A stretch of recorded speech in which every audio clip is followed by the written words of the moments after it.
Hey guys.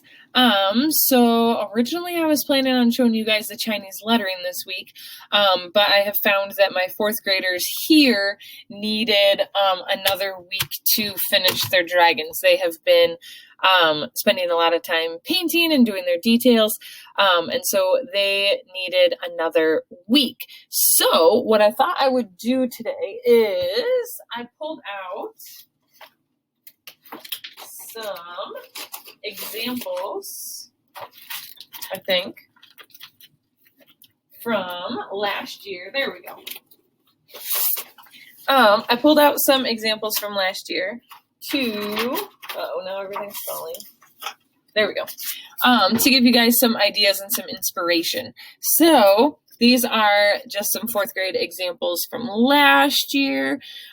So that hopefully these will give you some inspiration for what else to add to your dragons, because some of my students were kind of struggling with what else to do once they've done their dragons. So if you look closer at some of the details, you can see that some of these kind of tell a story. So they have like other little pictures and details and stuff going on in the pictures besides just the dragons.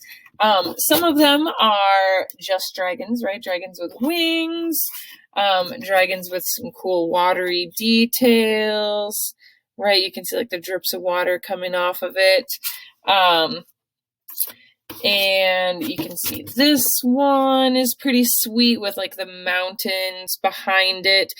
So some of my students today have thought about like where their dragon is. Is it flying over the mountains? Is it flying over trees? Is it underwater? Is it in a cave?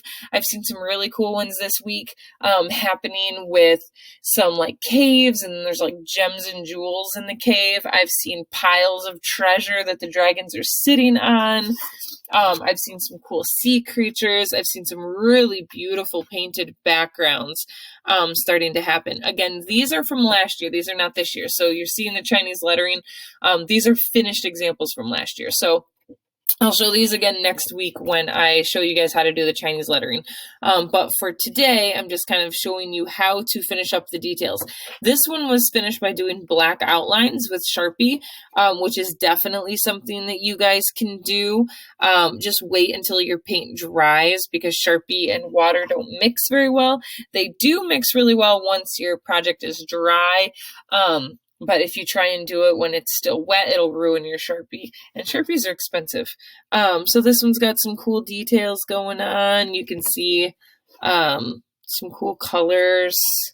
This one, I just love the background color that they did. They did kind of like a dragon with a sunrise, which is kind of fun. I love those warm colors. This is that one I was talking to you guys about last week with kind of the blurred. So it looks like it's underwater, which is really fun. Hopefully I'm not shaking these around too much. Hopefully you can see them. This one, I love the texture of the dragon. So it's different scales than how I normally draw them, and I like it a lot. And the detail on the wings is pretty sweet. And then there's this house on fire over here. I'm guessing that was the fault of this dragon over here. This one is just the head of a dragon, which is pretty sweet. This one turned out really great too, so you guys can think about that if you haven't drawn yours yet. This one just, oh man, I love it. The castle in the background of this drawing is just phenomenal. And they chose to do this dragon at night, so they've got like the night sky with the stars, which is cool. So you guys can think about that a little bit. And then another water dragon here. So I just thought that I would take a little break today and show you guys some examples to hopefully inspire you. Don't forget that I do expect you guys to start adding details. So think about the texture of your dragon, the scales, the spikes, the head, the fire, the claws, all that stuff. Start thinking about those final details. So a lot of my students this week have gotten to the part where they kind of lay down that base color, right? That background color. And so this week we're really focusing on details. So maybe for you, details means adding all of those cool scales. You could do that with Sharpie. You could do it with the colored pencil. You can do it with whatever you have.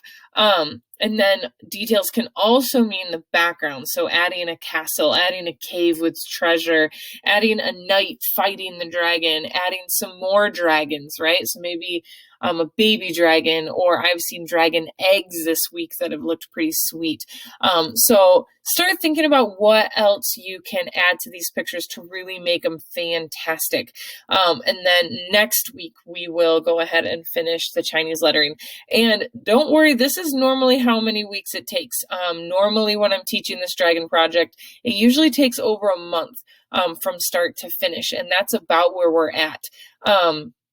So don't feel like I'm like trying to drag this out. I'm not. This is normally how long it's supposed to take. So if you found like you drew it, colored it, finished it in a day, I really want you guys to slow down. I'm really focused on fourth grade quality, which means that we need to start doing more detail. We need to start taking more time on our drawings. We're not doing one-day projects as much anymore. These are projects that I really want you guys to think about what else you can add to your pictures. Don't leave white space, right? Add castles, add knights, add, Chinese lanterns. I mean, if you're going with like the Chinese theme, I saw some students looking up like, what does a Chinese ship look like, right? So if I'm going to do a Chinese sea dragon, maybe I should do like a Chinese ship over top, or what does a Chinese building look like? Or, do Chinese lanterns and things like that. So, just do some research. Think about what else you can do to these to really make them your best. Because we are getting to the last quarter of fourth grade. And you guys are the oldest in the building. So you guys, I'm really pushing you to get your best work out of you. So that you guys are ready for art next year. So, all right, have fun. You guys can go ahead and take a picture, show me your progress, and then I will be talking to you guys next week.